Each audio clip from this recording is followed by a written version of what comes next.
trying to get the microphone set up and things organized before we start. This is awesome. I am so happy to see you guys. Happy International Women's Day.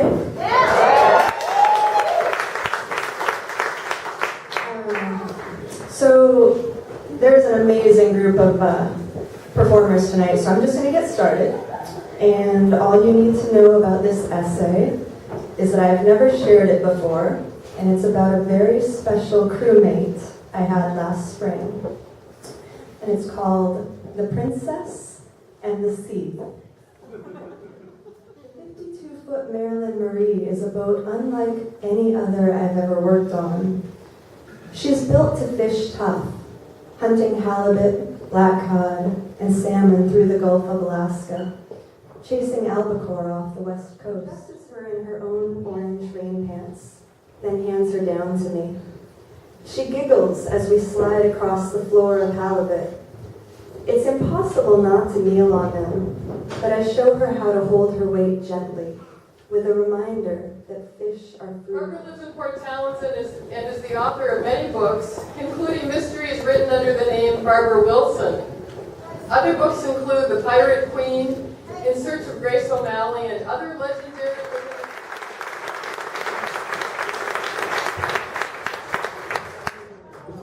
Thank you so much, Holly. I'm a great admirer of Holly's poetry and her writing just in general. I just arrived in Ireland from Seattle and was now on the first of what would be many voyages around the North Atlantic in search of the stories, lost, forgotten, or otherwise misplaced, of seafaring women like Grace. Not see the bow of the ship from where you were steering. And I was so excited for this opportunity to be able to learn from her. I wasn't excited about, starting off on the wrong foot, but whatever. I was going to do one mistake that's easy to have when you're go between tillers and homes and you're kind of new to all that. Sometimes people confuse their rights and their lefts. And so when they're coming in, at one point, he had the helm hard left when he should have had it hard right. And the way that Susan responded is, and this is a public dock, there's a number of folks who are around. She's like, Max, oh my gosh, you have ruined the entire docking. And I was, that's not something that you want to be a part of. I was mostly just paying attention. I'm really sneaking to roll that boat. I'm feeling salty. I'm so lost at sea. I don't know what to do, but I keep on moving head on. And all I'm thinking. A lot about why we're here tonight is creating opportunities for girls to have role models and to help them imagine a different way to live in the world. And Holly was a role model for me when I was in my early 20s. Holly was the skipper of the Crusader, and I met her in Alaska. And I would say that I have followed Holly as a star for many, many years, in addition to being able to work on boats, also being a writer. Holly has great integrity, both as a mariner, educator, and poet. So please help me welcome Holly Hughes.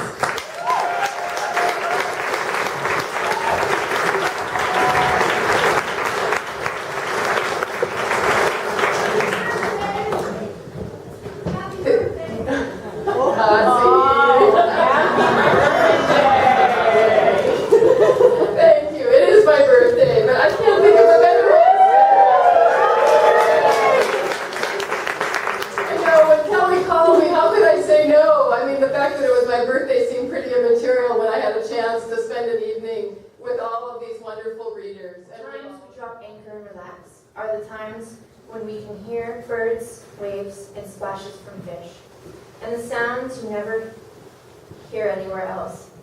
Some call it the sound of nothing, but really, it's the sound of a shipwright, as many folks know, and there's even less women shipwrights out in the world than there are women commercial fishermen.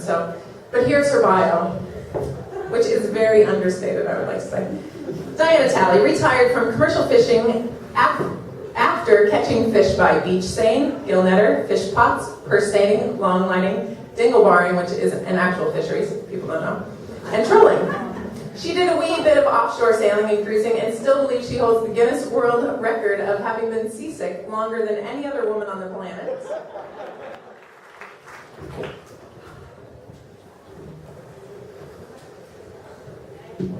Good evening. Good evening. And thank you all for coming. This is really wonderful to support this program. And thank you, Kelly, for this opportunity.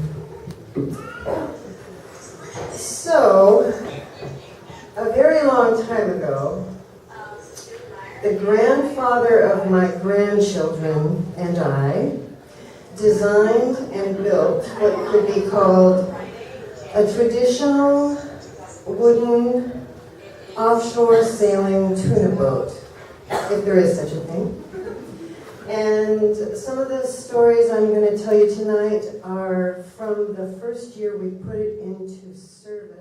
Found on February, having a high pressure ridge that would come in and bring a strong norther with it, and so armed with that hope and feeling invincible, we provisioned the boat and we headed for Nia Bay, along with our darling 6-year-old daughter, who was the best deckhand a ship ever saw. And of course, it was a swordfish. No, the little girl in the sea. So her dad says, maybe I ought to bring this one in. And she said, yeah, that's cool. And so for once, he remembered to turn on the hydraulics, and he started bringing in this swordfish. And billfish of all kinds are amazing. They are so strong, and they do not want to be caught.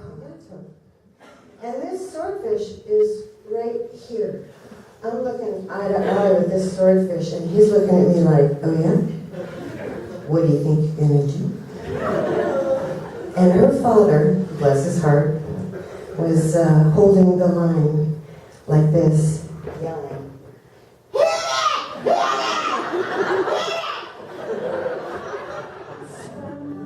Waters of the great Puget Sound,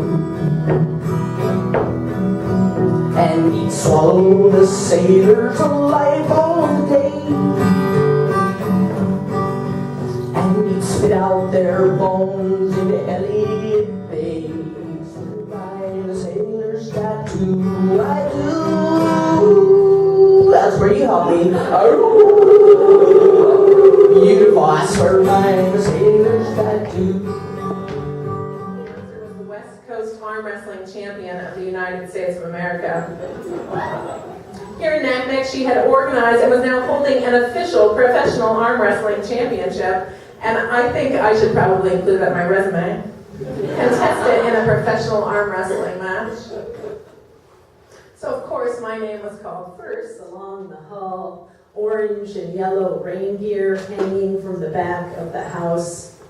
The woman caught me staring, motioned me closer, offered her hand from over the rail.